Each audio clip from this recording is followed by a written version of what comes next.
I think there's a lot that we can do as a society to make the world a better place. There's just one factor that we're never going to have control over, and that of course is Mother Nature. In 2017, we had the worst wildfire season in British Columbia history. Now this year, 2020, we're having the worst spring runoff that we have ever had in this area of BC.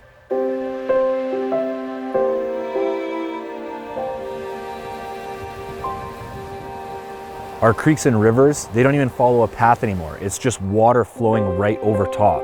Williams Lake, it's risen more than 9 feet, and we have more than 100 different road washouts right now.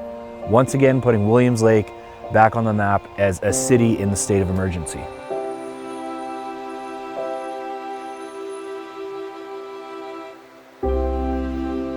Why was this year so drastically different than any other year?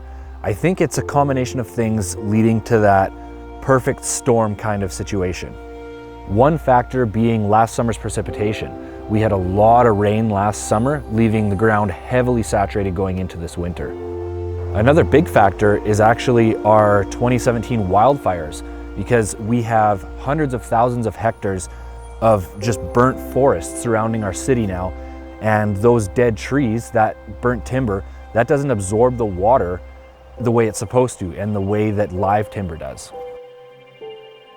And finally, the snowpack. That plays a big role in this as well.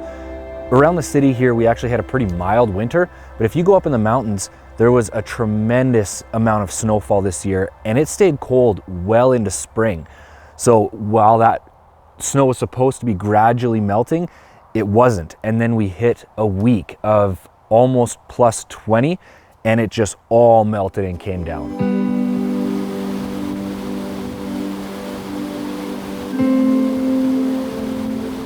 It is a scary situation, as was the 2017 wildfires, but I'm always so impressed with our community because adversity really brings people together, and that's exactly what I see here.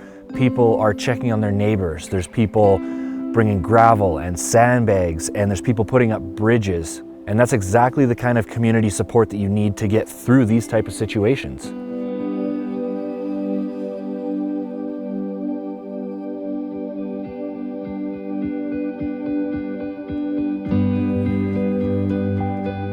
We are directly affected here because we have the creek running right through our property. Well, now a river running right through our property. But the funniest part is that my father now thinks he should be an engineer because the bridge that he put in is still standing while so many of these government bridges and highways have been washed away. But thank you to everyone that's been checking up on us and our bridge. I know there's been a lot of people worried that it's going to get washed away. But, well, good job, Dad.